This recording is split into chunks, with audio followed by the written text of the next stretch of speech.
early here. Ooh, maybe the Nautilus for DFM. Haven't seen this look for them. It'd work really nice for a player like Saros. It kind of fits in his wheelhouse, more of like that defensive. It doesn't necessarily have the best wave clear, although, oh no. Is that traded? There we, no, that's Bedius. He's not on the There side. we go. There we go. You never know, like when it's a game like this, if the players are just gonna, you know, kind of smile at each other. Little wink, wink, little nudge, nudge.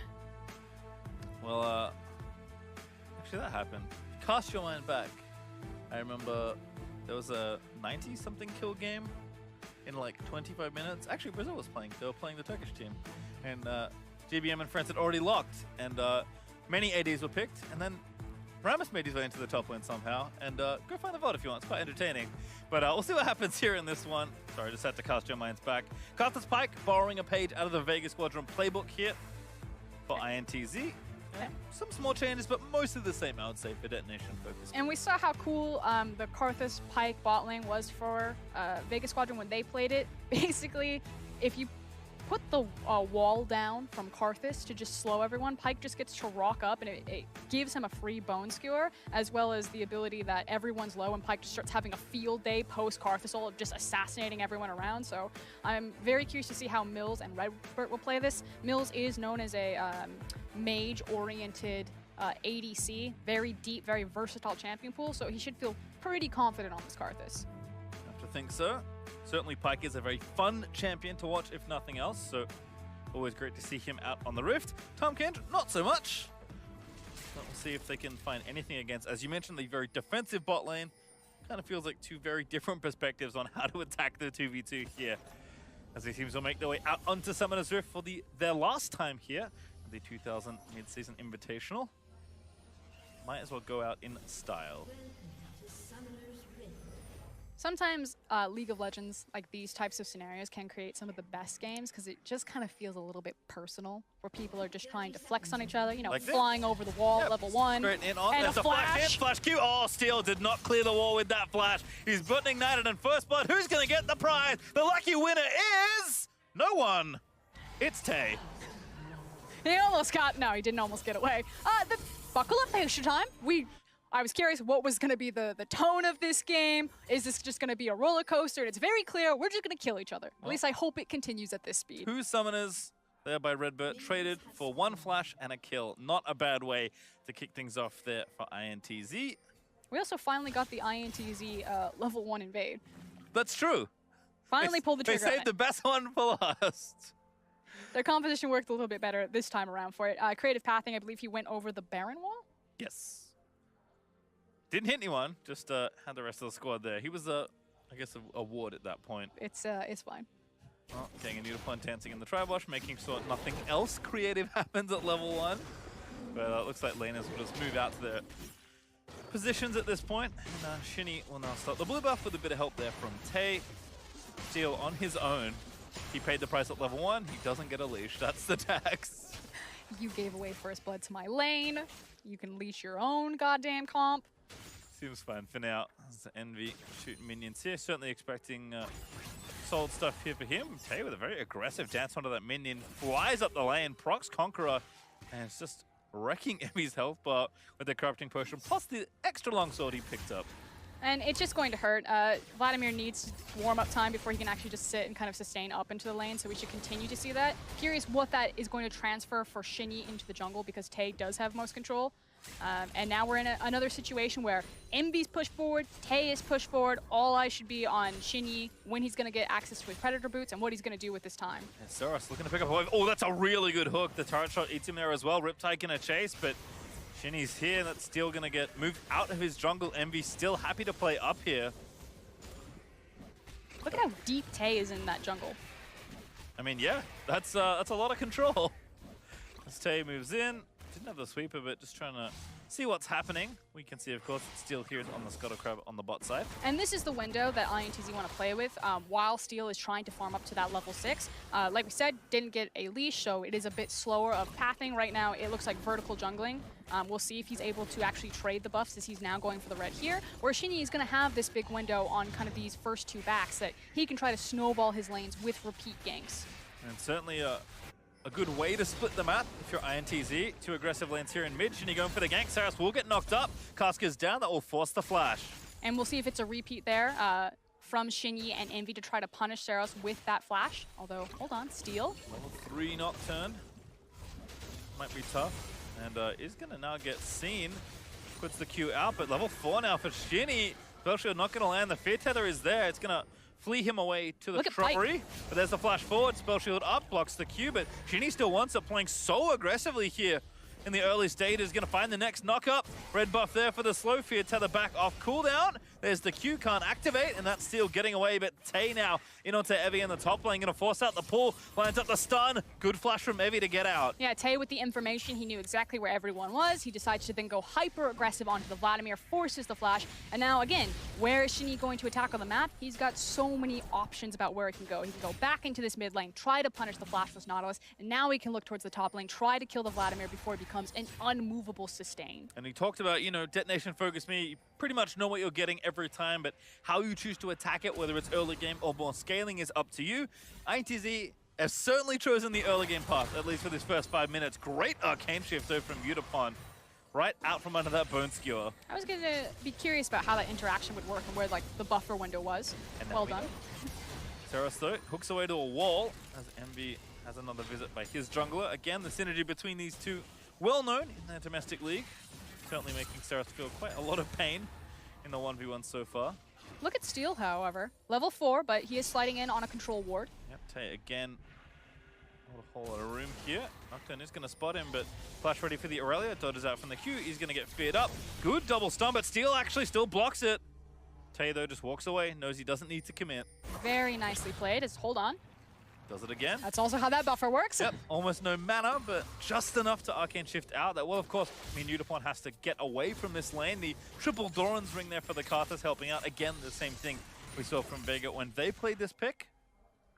Also, again, back to compliments of Tay. That was a really nice lineup for the stun right there. Just kind of walks out of it, doesn't have to expend anything, and goes back to being hyper-aggressive on Evie up there. Not going to stop with the Tiamat he's picked up either. And, of course, again, we talked about the map being split early. This is the good side for INTZ to split things up, given how aggressive Tay and Envy are playing.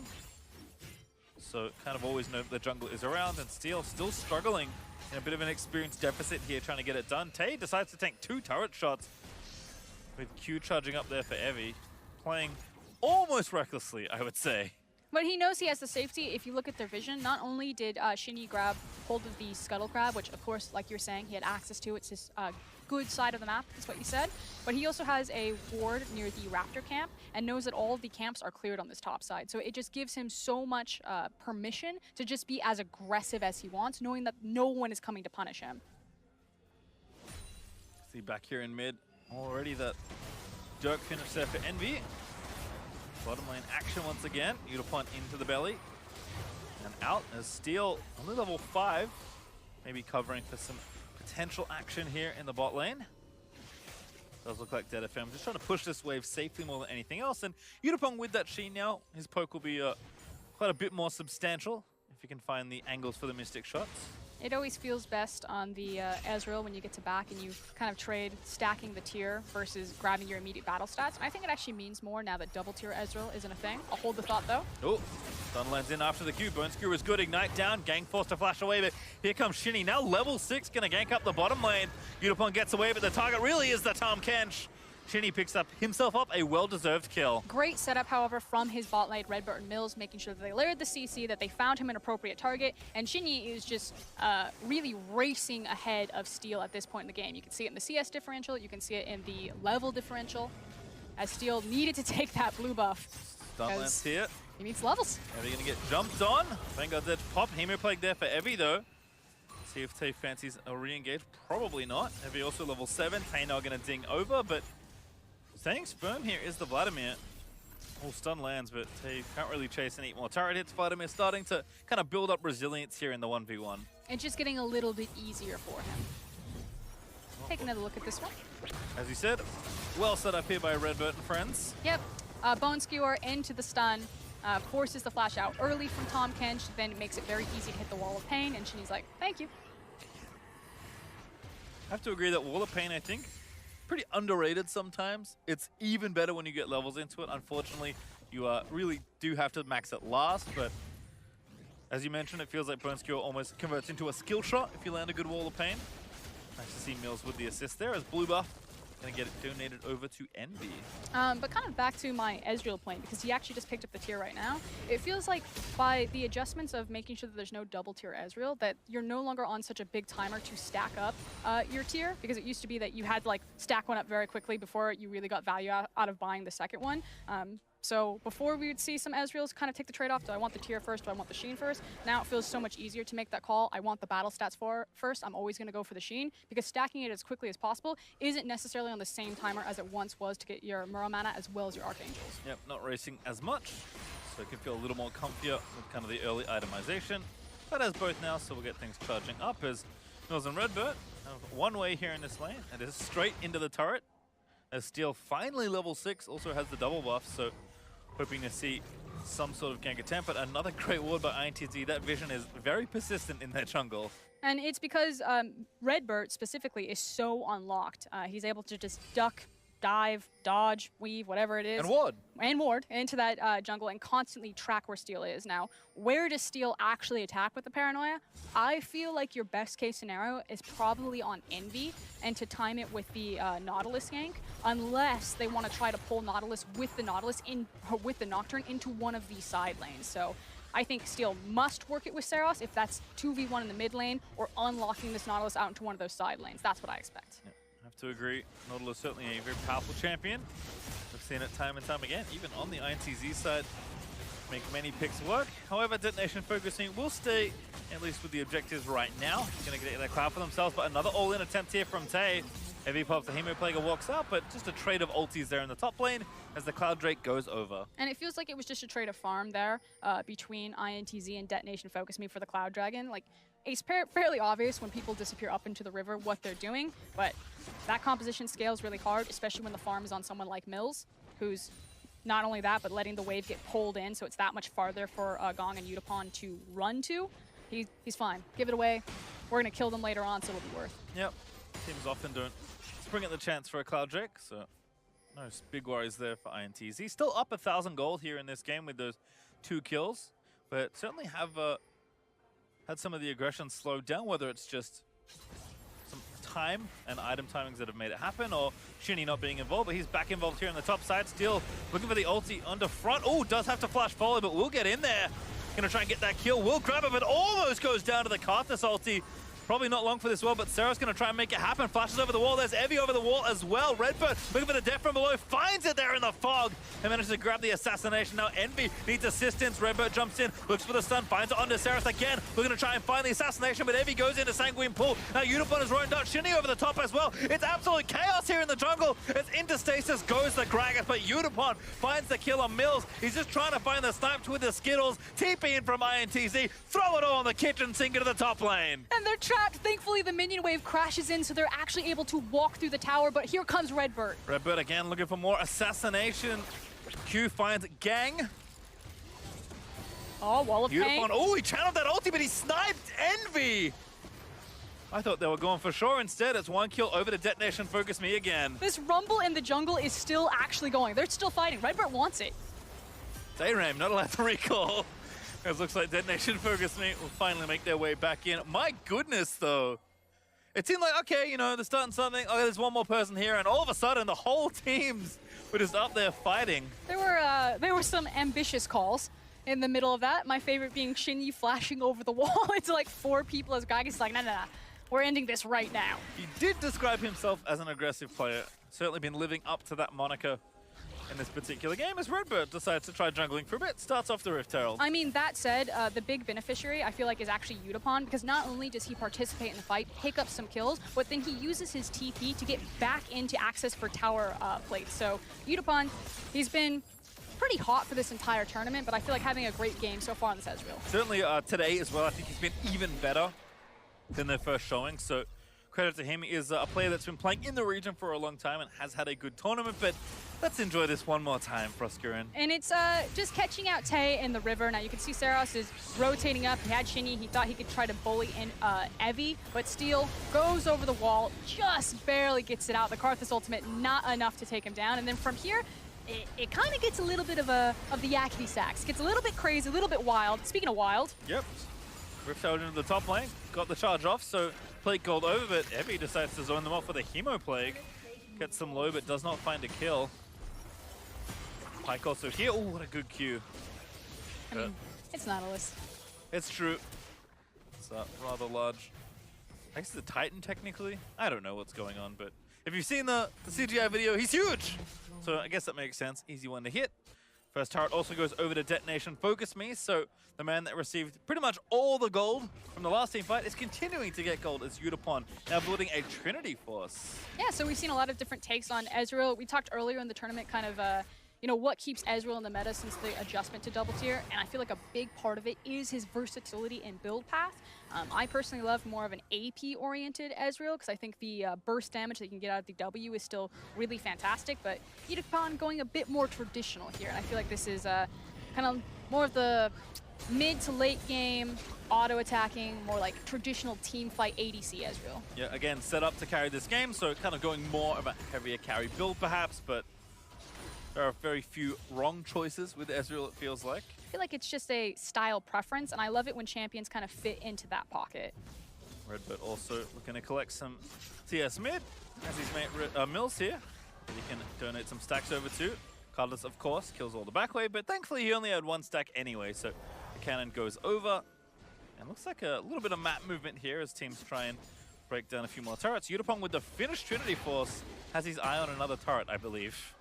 So it feels like at this position in the game, INTZ are going to park Mills there in the mid lane where they've already got him, and he's basically just going to be a vacuum. He's going to hoover up all of the free farm. He's going to continue to scale up in Karthus, whereas Redbird is now on Splinter Cell duty. He's going to be looking for the spy game, flying out to one of these side lanes, and then just trying to play around the Aurelia or the Jace, wherever he chooses to pick at the time, and then Mills is just going to press R, and hopefully someone will die if you're an INTZ fan.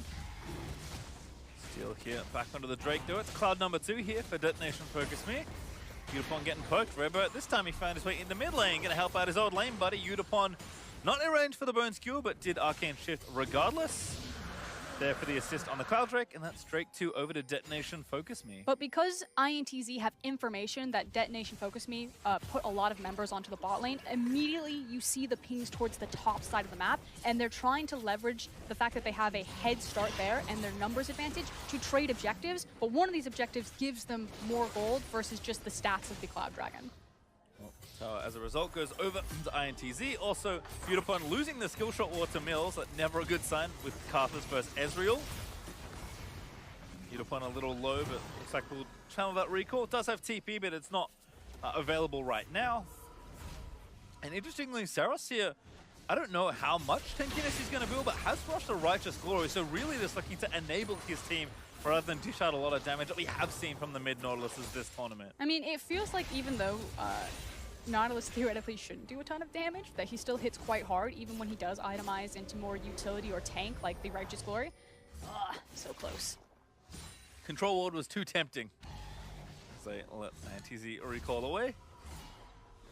Still going to take that next one left there as well, so map opening up a little, but still a lot more play here. Detonation FocusMe actually up, despite the aggression that INTZ showed early. But it's now, can they get the fights that they want and use some of this gold lead that they do have? I still feel that their best case scenario is to use the Nocturne ult near Saros and try to combine those ultimates there, and then try to see if you can collapse to one side with Abyssal Voyage and Tahm Kench. I feel like one of the issues with Detonation FocusMe is that they have been a little slow to rotations. I think champions like Nocturne and Tahm Kench can really shore up or band-aid some of those issues that they've shown in this tournament, because sometimes they're just late to a tower, and the tower is just given away for free.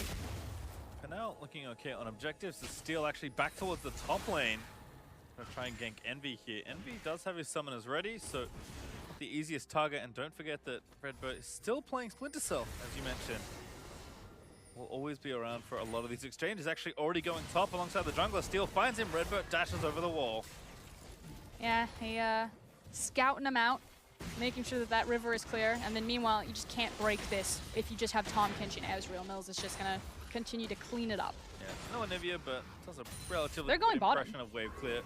Turret's going to find the ulti. There's 2 in from the Abyssal Voyage as well. Udapon wants more kills. That's a flash out of Tay. That hook barely not enough. But now through the turret has to go the Aurelia, and Udapon can blink over walls. So Tay's got a lot of running to do if he wants to try and get out of this one. And will the INTZ squad do anything with this time? Yeah, he's TPing out. Oh! Oh, enough! Needed to eat, couldn't quite get it. Didn't deny, but Evie gets a kill on Mills, so they try and dive in. Steel uses that ulti very effectively. So saving Private Tay, he got out. Mills did not. Karthus very squishy. Redbird also, the X did not connect. Redbird though gonna dash out, stun behind him. Has to burn the summoners, but does get out at least.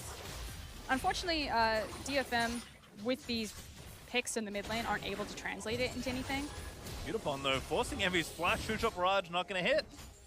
Envy did go the other way towards mid lane, but again, this Ezreal, kind of the crown jewel right now for Detonation FocusMe. He is taking no prisoners. And Udapon has been really solid today. I know we said it earlier, but just kind of watching his individual mechanics in these team fights, his positioning in particular, I've been really impressed with it on a multitude of champions. So we take another look at this one. Tay able to get the TP out back to safety, as well as expending the Tahm Kench flash. To get an extra summoner out there, so channels the TP. And too little too late, also very tough for Tahm Kench to CC Aurelia, because you need to hit all the stacks. The ultra slow-mo. Because mid lane, yeah, Mills has half his health, and that's more than enough for Vladimir and Nocturne to finish off.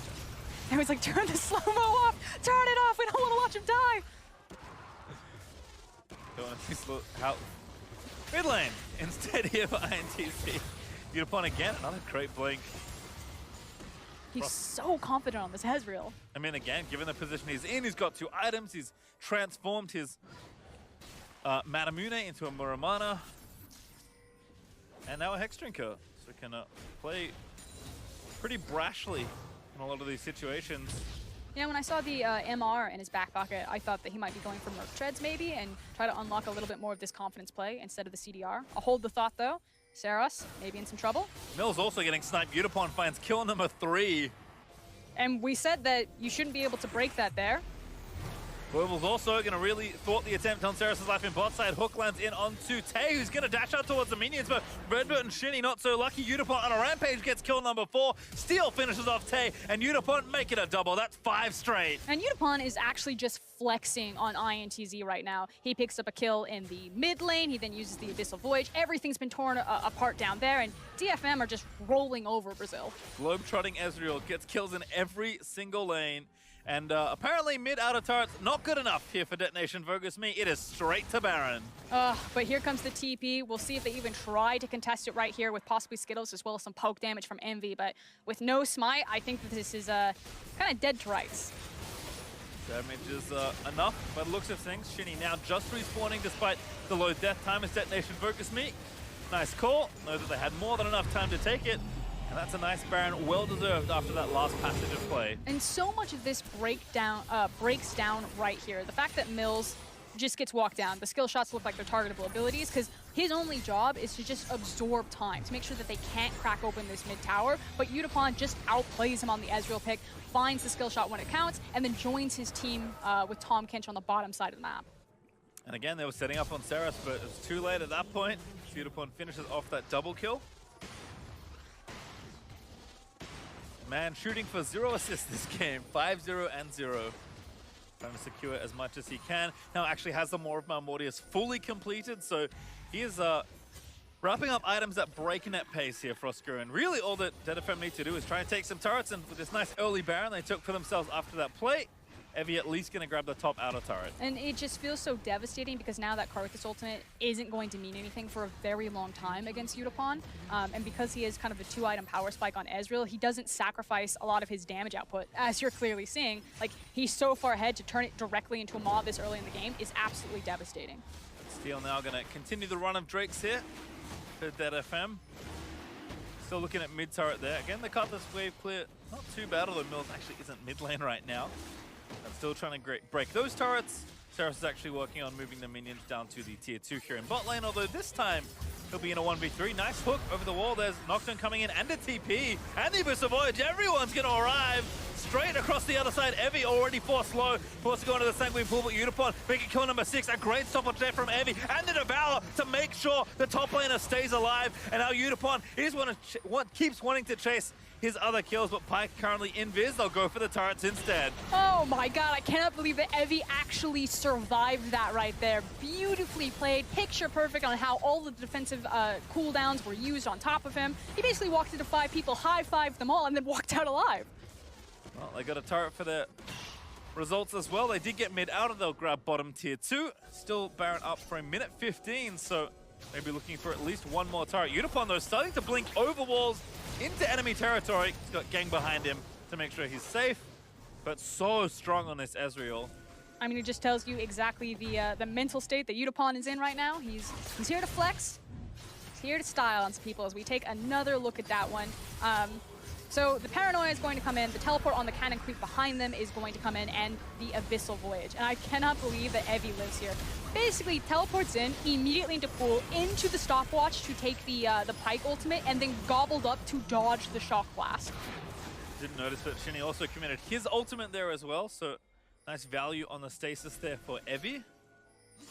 Detonation FocusMe surging up ahead. That gold lead is rather giant. About 8,500 right now, and again, just keep your eyes on Unipon, who is starting to play on his opponent's half for most of this game. Might even get a blue buff for his trouble as well. Oh, finally, a burn skewer there he didn't blink out of. I was really scared that he was going to maybe look for the assassination, but I feel like because he didn't have deep vision, Unipon wasn't willing to just immediately go in on Redbird. He's confident. He's not insane, Froskurin. Still an Ezreal, still relatively squishy if he tries to play melee carry, but again, DFM very far ahead. Baron's going to shuffle off, but not too much for them to worry about. Something that should be noted is that... Oh, hold on. We can note it now. I think gang's okay. Oh, Nocturne's going in. I take it all back. Teamfight's going to break out here for Detonation FocusMe. Sarah's going to TP into the play. Goodbye, Mills. And here comes the ulti. Steal. Will he lose his Guardian Angel? He gets devoured. He will not. And actually, Saris is still going in there. Wants to try and find some kills on Nautilus. Redbird, though, will stay alive. Flashes out to safety.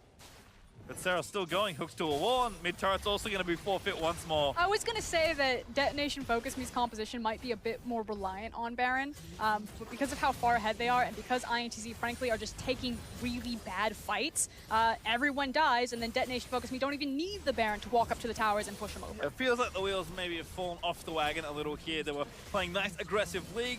Kind of overstepped their bounds, gave Unipon a few more kills, and it's been all dead FM from that point onwards. Flash is moving in. Sarah's going to get bone skewered back. Mid inhibitor also falls down. Maybe make it 2. Shinny going to try and make the play. Inhibitor going to fall. Vanguard's edge pop finds 2 as Saris is locked into the cage, but he'll get out safely. Steel going to run away here and pop the spell shield. Still has a Guardian Angel that hasn't been broken. And Unipon finally gets bone skewered in, but he arcane shifts into the waiting arms of Gang. No one can stop Unipon. This 2v2 bot lane, I'm going to say, yes, Unipon is very impressive, but little shout out, especially to Gong right there on the Tahm Kench, the fact that he's 0, 1, and 7, so he has been there for it all. He has been helping his AD carry, the true unspoken hero here to make sure that Unipon can play hyper-aggressive. And then this happens where it seems like INTZ are going to go straight for the fight, and DFM say, you know what, we think we can take this one. And the thing is I was just about to say, you know, with Karthus, with Jace, with Gragas, like our wave clear combined, maybe INTZ can try to like stall this out and it would force Detonation FocusMe to look towards the Baron. But again, when you pick bad fights, when you get picked out in the open like that, and you fall over, you don't get to use that as your possible win condition. They're just kind of speeding up the rate at which they're losing ground in this game. Yeah, it felt like they felt, okay, you know what? We want to play early against this team. They found, again, like pretty solid early game, finding some aggression. But it felt like the plan never changed for INTZ. They just kept going. And unfortunately, when you're behind and you can't make aggressive plays, you often continue to fall behind. And then that snowball just compounds, rolls straight down the mountain.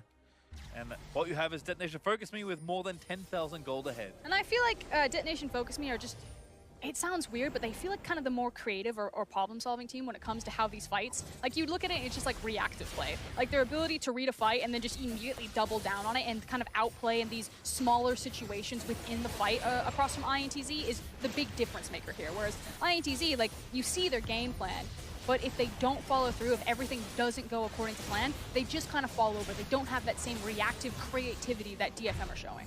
And they'll grab Baron number 2 for themselves, so game seems to be all over but the Nexus. We'll see if INTZ can hold on. It will be tough, given the gold difference. Udapon actually finishes a Gunblade. Didn't see that one before. May have had a component or two, but again, just flush with gold in this game. It just feels like it gives you a bit more of the burst damage then. Like, if you prioritize something like a Gunblade versus something like a Bork, the edge to Essence shift, Arcane shift forward, and then tag them with the W, and then just kind of get that explosive AP damage off of them, which seems to be how Udapon is playing this type of Ezreal. So I like it. I mean, certainly a game where you favor the aggressive builds. I'm a fan of the Gunblade here, even as a stopwatch. So the chances for INTZ to even kill this man once, running very short as Dragon number 4 goes over. Steel just casually soloing that one out, but bigger news here is this push that will be beginning again. Redbird eating a bit more poke. This tower will not last very long. DetonatioN FocusMe just doing it the tutorial style.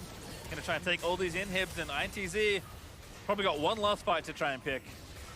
One last fight on this MSI stage. Where is it gonna be? My eyes are on how this Gragas cast will hopefully split this fight, and then maybe they can burst someone down. You prefer it to be Udapon, but with Tahm Kench and Stopwatch, maybe not the right target. Although, who else do you pick? So many cannons. Redbird already down just on the poke. Udapon, a legendary, gets another kill. Devour goes in as Shinny tries to find the pick off. Redemption down. Gang gets a kill for once. Udapon finally gets himself an assist, but Evie slays Mills. They'll dive in towards the fountain. Karthus will try and pick up a few more kills, and Steel still has that GA, by the way. And DetonatioN FocusMe make it classy to end off their tournament. Really nice win to finish it all off. 8-0-2 there for Udapon. An absolutely legendary performance on the